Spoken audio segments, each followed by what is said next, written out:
अस्सलाम वालेकुम। आज हम पढ़ेंगे how DNA work and what is genotype and what is phenotype. Let's see. जैसे कि हम पढ़ चुके हैं, डीएनए जो है एक जेनेटिक मटेरियल है। ये पेरेंट से ऑफस्प्रिंग में ट्रांसफर होता है। और हम ये भी पढ़ चुके हैं कि सेल के अंदर तमाम जो फंक्शंस हैं, सेल के तमाम फंक्शंस को डीएनए कंट्रोल करता है। आखिर ये सेल के फंक्शन को कैसे कंट्रोल करता है, यही चीज आज हम डिस्कस करेंगे। सबसे पहले क्या होता है कि डीएनए जो है वो प्रोटीन सिंथेसिस करता है, स्पेसिफिक प्रोटीन। और वो प्रोटीन बॉडी के अंदर स्ट्रक्चरल रोल प्ले करती है और फिर इसके अलावा फंक्शनल रोल भी प्ले करती है, जैसे कि एंजाइम्स हैं। और इस तरह जो है एक ऑर्गेनिज्म के जो कैरेक्टरिस्टिक्स हैं और ट्रेट जो हैं वो डेवलप होते हैं। तो ये सारा प्रोसेस किस तरह से होता है, ये आज हम डिस्कस करेंगे। How proteins are form, protein कैसे बनती है। बॉडी के अंदर हम पढ़ चुके हैं कि जो ट्रेट्स होते हैं, जो खसूसियत होती है किसी ऑर्गेनिजम्स की, हेयर कलर ब्लैक है तो ये प्रोटीन की वजह से होते हैं। और जो प्रोटीन्स होती हैं उनके अंदर स्पेसिफिक नंबर्स होते हैं और सीक्वेंस होती है अमीनो एसिड की। प्रोटीन अमीनो एसिड की बनी होती है। और डीएनए जो है उसके जो न्यूक्लियोटाइड्स हैं वो एक्चुअली अमीनो एसिड की सीक्वेंस को और इस नंबर को कंट्रोल करते हैं। तो इस तरह डीएनए का मेजर रोल है प्रोटीन की सिंथेसिस के लिए। प्रोटीन की सिंथेसिस के दौरान क्या होता है, डीएनए के जो न्यूक्लियोटाइड है वो डिसाइड करेंगे कौन सी अमीनो एसिड पहले आएगी, कौन सी बाद में आएगी, कौन सी उसके बाद आएगी, और प्रोटीन के अंदर अमीनो एसिड के नंबर कितने होंगे। The specific sequence of DNA nucleotide is copied in the form of messenger RNA nucleotides. This process is called transcription. Protein की सिंथेसिस के लिए जो इंटरमीडिएट प्रोसेस होता है उसे ट्रांसक्रिप्शन कहते हैं। उसमें क्या होता है कि डीएनए के जो न्यूक्लियोटाइड की सीक्वेंस है उसकी कॉपी तैयार होती है मैसेंजर आरएनए की फॉर्म में। और मैसेंजर आरएनए के अंदर भी वही न्यूक्लियोटाइड्स की सीक्वेंस होती है। डीएनए क्योंकि न्यूक्लियस से बाहर नहीं आ सकता, जबकि मैसेंजर आरएनए आ सकता है। और प्रोटीन की सिंथेसिस न्यूक्लियस से बाहर साइटोप्लाज्म के अंदर होनी होती है। तो इस वजह से डीएनए की कॉपी तैयार होती है मैसेंजर आरएनए की फॉर्म में। मैसेंजर आरएनए जो है वो सीक्वेंस को कैरी करेगा और राइबोसोम्स के पास ले आएगा। और राइबोसोम्स क्या करेगा, मैसेंजर आरएनए के ऊपर जो न्यूक्लियोटाइड की सीक्वेंस है उसको रीड करेगा और उसके अकॉर्डिंग अमीनो एसिड को आपस में कंबाइन करता जाएगा। और इस तरह एक स्पेसिफिक प्रोटीन जो है वो डेवलप हो जाती है और इस प्रोसेस को कहते हैं ट्रांसलेशन। तो यहां से मैसेंजर आरएनए कैरी से लेकर ट्रांसलेशन तक इसकी डेफिनेशन होगी ट्रांसलेशन की। इस तरह से प्रोसेस होता है। डीएनए इसका डबल स्ट्रैंड होता है और इसके अंदर जो एटीजीसी जो है, ये नाइट्रोजन बेस है, यही एक्चुअली न्यूक्लियोटाइड सीक्वेंस बोलते हैं। और फिर उसके बाद क्या होता है, डीएनए से ट्रांसक्रिप्शन का प्रोसेस होता है, जिसके प्रोसेस के दौरान जो है मैसेंजर आरएनए सिंगल स्ट्रैंड जो है वो बनता है। आरएनए जो है वो प्रोटीन डेवलप करता है। इस प्रोसेस को कहते हैं ट्रांसलेशन कहते हैं। यहाँ पर ये डीएनए है, ठीक है, और डीएनए का एक पार्ट जो है उसे हम जीन कहते हैं। वो एक पार्ट जो है वो पहले कॉपी होता है ट्रांसक्रिप्शन के प्रोसेस के थ्रू और बनता है मैसेंजर आरएनए। यहाँ पर रेड कलर से रिप्रेजेंट किया गया मैसेंजर आरएनए को। और मैसेंजर आरएनए इस न्यूक्लियस से बाहर आ जाता है साइटोप्लाज्म के अंदर। और मैसेंजर आरएनए के साथ मिल जाते हैं राइबोसोम्स। राइबोसोम्स क्या करते हैं, मैसेंजर आरएनए के ऊपर न्यूक्लियोटाइड की जो सीक्वेंस होती है, जो कोडिंग होती है, उसको एक्सपोज कर देता है। और उसके मुताबिक फिर जो है अमीनो एसिड यहाँ पर अटैच होना शुरू हो जाते हैं और एक प्रोटीन जो है वो डेवलप हो जाती है। और इस प्रोसेस को कहते हैं ट्रांसलेशन। फिर उसके बाद है जीन्स। कि जीन्स क्या चीज है। The part of DNA, DNA का एक part, sequence of nucleotides that contains the instruction for the synthesis of particular protein is known as gene. DNA का वो एक स्पेसिफिक पार्ट जिसके पास इंस्ट्रक्शन होती है एक खास प्रोटीन को सिंथेसाइज करने के लिए, डीएनए के उस पार्ट को कहते हैं जीन्स।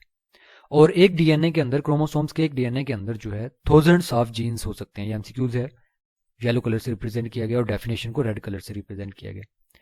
और जीन्स जो है हमेशा पेयर्स की फॉर्म में होंगे। और ये पेयर जो है एक क्रोमोसोम जो होते हैं पेयर की फॉर्म में होते हैं और एक क्रोमोसोम्स के ऊपर एक जीन्स होगा। और फिर इसके बाद द लोकेशन और position of genes on chromosome is known as loci. इस लोकाई की डेफिनेशन है कि डीएनए के ऊपर या क्रोमोसोम्स के ऊपर जीन्स की जो स्पेसिफिक पोजीशंस होती है, जगह होती है, उसको लोकाई या लोकस बोलते हैं।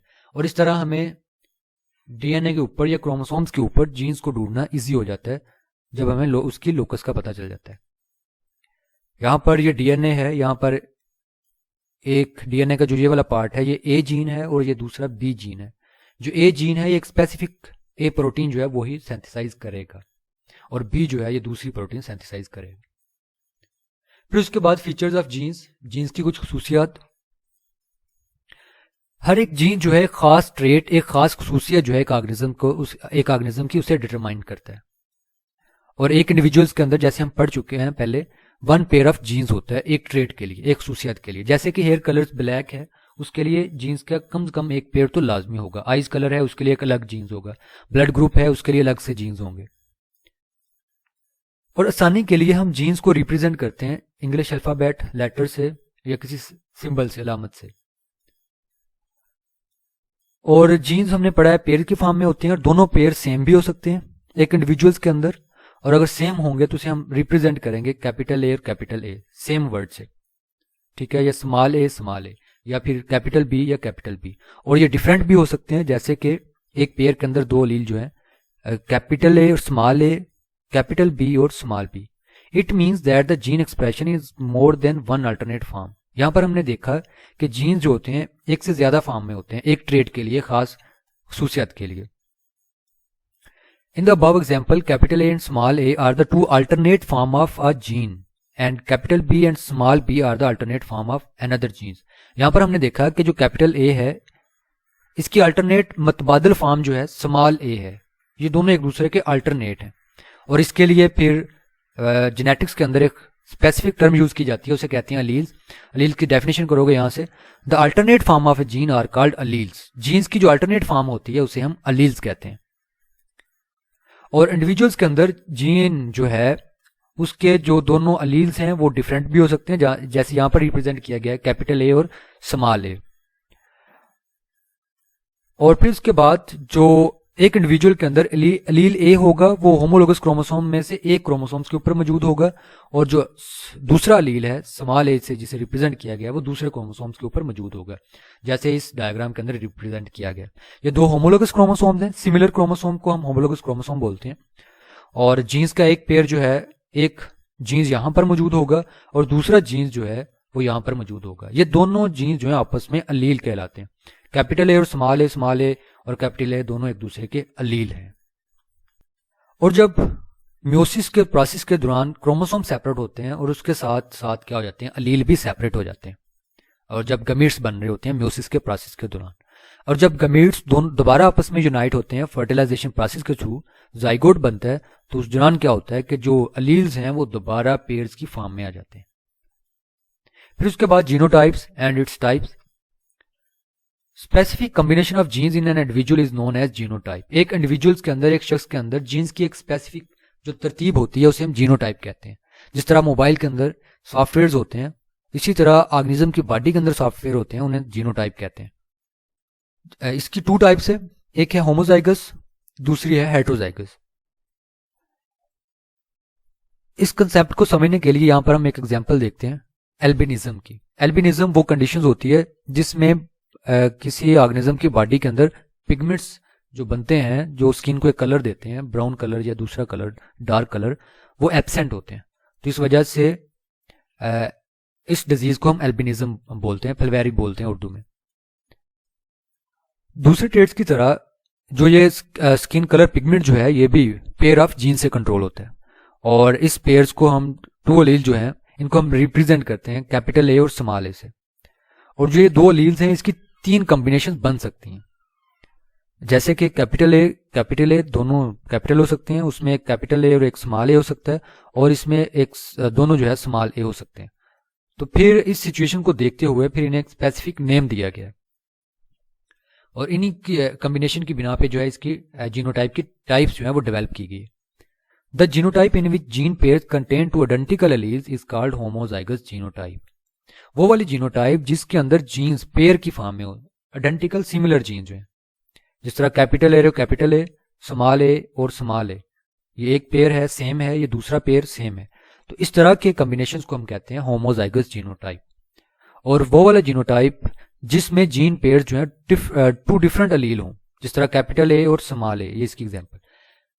और इस तरह के जीनोटाइप्स को हम कहते हैं हेट्रोजाइगस जीनोटाइप। ये हेट्रोजाइगस जीनोटाइप की डेफिनेशन। फिर उसमें बाद एक चीज देखिएगी, जब हेट्रोजाइगस कंडीशन होती है, दो मुख्तलिफ अलील्स होते हैं, तो उस दौरान एक अलील दूसरे अलील के एक्सप्रेशन को, अजहार को दबा देता है, मास्क कर देता है, छुपा देता है। और जो जीन्स ये काम कर रहा होता है उसको हम कहते हैं डोमिनेंट अलील। जबकि जो दूसरा अलील होता है जो एक्सप्रेस नहीं हो पा रहा होता है, जो सप्रेस हो जाता है, उसको हम कहते हैं रिसेसिव अलील कहते हैं। जो डोमिनेंट अलील होते हैं इसे हम कैपिटल लेटर से रिप्रेजेंट करते हैं, जिस तरह कैपिटल ए है यहाँ पर। और जो रिसेसिव होते हैं अलील उसे हम स्मॉल लेटर से रिप्रेजेंट करते हैं। ठीक है, हम इसको मजीद समझने के लिए जीनोटाइप जो हेट्रोजाइगस, होमोजाइगस, डोमिनेंट और रिसेसिव को हम यहाँ पर एग्जाम्पल देखते हैं एल्बिनिज्म की। ये एक रिसेसिव ट्रेट है। रिसेसिव ट्रेट का मतलब कि ये रिसेसिव अलील से कंट्रोल होता है। ये तब प्रोड्यूस होती है जब दोनों अलील रिसेसिव हों किसी organism. In humans allele A, capital A, produce normal pigments. Human bodies के अंदर जो अलील ए है वो नॉर्मल पिगमेंट्स, मेलानिन जो है स्किन के अंदर प्रोड्यूस करता है। और जबकि जो अलील ए है, स्मॉल ए, ये पिगमेंट्स प्रोड्यूस नहीं करता, जिसकी वजह से ऐसे शख्स की स्किन जो है वो वाइट हो जाती है। जिसका कंसेप्ट भी ये बना हुआ है कि फिश खाने के बाद दूध पीने से अल्बिनिज्म होता है। एक्चुअली ऐसा नहीं है, क्योंकि ये जीन्स की वजह से होता है। इफ जीनोटाइप कैपिटल ए और capital A and small A, the individual will be produce pigments. अगर किसी इंडिविजुअल की जीनोटाइप के अंदर दोनों लील डोमिनेंट हो या फिर एक डोमिनेंट और एक रिसेसिव हो, तो ऐसे शख्स के अंदर पिगमेंट्स प्रोड्यूस होंगे। On the other hand, if genotype small a और ऐसे देन जो है पिगमेंट्स प्रोड्यूस नहीं होंगे और जो शख्स होगा वो अल्बिनो होगा। इस एग्जाम्पल के अंदर आप लोगों ने देखा कि अलील कैपिटल जो है वो डोमिनेट कर रहा है over small A, because in capital A and small A individual pigments are produce and the effect of A is suppressed by capital A. जिस शख्स के अंदर जीन्स का ये वाला कॉम्बिनेशन होता है, हेट्रोजाइगस वाला, एक कैपिटल, एक डोमिनेंट अलील है और एक रिसेसिव अलील है, और इस ऐसे शख्स के अंदर जो डोमिनेंट अलील है वो रिसेसिव अलील के एक्सप्रेशन को दबा देगा, सप्रेस कर देगा। तो इस वजह से हम कहेंगे कि जो स्मॉल ए है वो रिसेसिव अलील है, वो अपने खसूसियात को एक्सप्रेस कर नहीं पा रहा, वो पिगमेंट नहीं डेवलप कर पा रहा। और दूसरे वाला जो है, जिस शख्स के अंदर हेट्रोजाइगस कंडीशन होती है, उसके अंदर पिगमेंट्स बनते हैं, तो हम कहेंगे क्योंकि इसके अंदर डोमिनेंट अलील मौजूद है, जिसकी वजह से वो रिसेसिव वाले के एक्सप्रेशन को दबा देगा, मास्क कर देगा। The expression of this genotype in the form of trait in our example being albino or having normal pigmentation is known as the phenotype. किसी भी इंडिविजुअल्स के अंदर जो जीनोटाइप होती है एक खास ट्रेट के लिए, उसके इजहार को हम कहते हैं फिनोटाइप। जैसे इस एग्जाम्पल के अंदर हमने देखा कि अगर किसी शख्स के अंदर स्मॉल ए जीन्स होंगे तो वो शख्स एल्बिनो कहलाएगा, उसके अंदर पिगमेंट नहीं बनेंगे। तो पिगमेंट ना बनना जो है वो एक ट्रेट है, और पिगमेंट का बनना भी एक ट्रेट है। अगर कैपिटल ए और कैपिटल ए होंगे तो शख्स के अंदर पिगमेंट बनेंगे। ये दोनों ट्रेट्स कहलाते हैं। जिस तरह मोबाइल के अंदर स्नेक की गेम्स होती है, एक्चुअली जो स्नेक हमें नज़र आ रहा होता है, जो उसकी पिक्चर नज़र आ रही होती है, वो फिनोटाइप के, उसे हम फिनोटाइप बोलेंगे। और उसके पीछे जो सॉफ्टवेयर हमने इंस्टॉल किया होता है, उस सॉफ्टवेयर को हम जीनोटाइप बोलेंगे।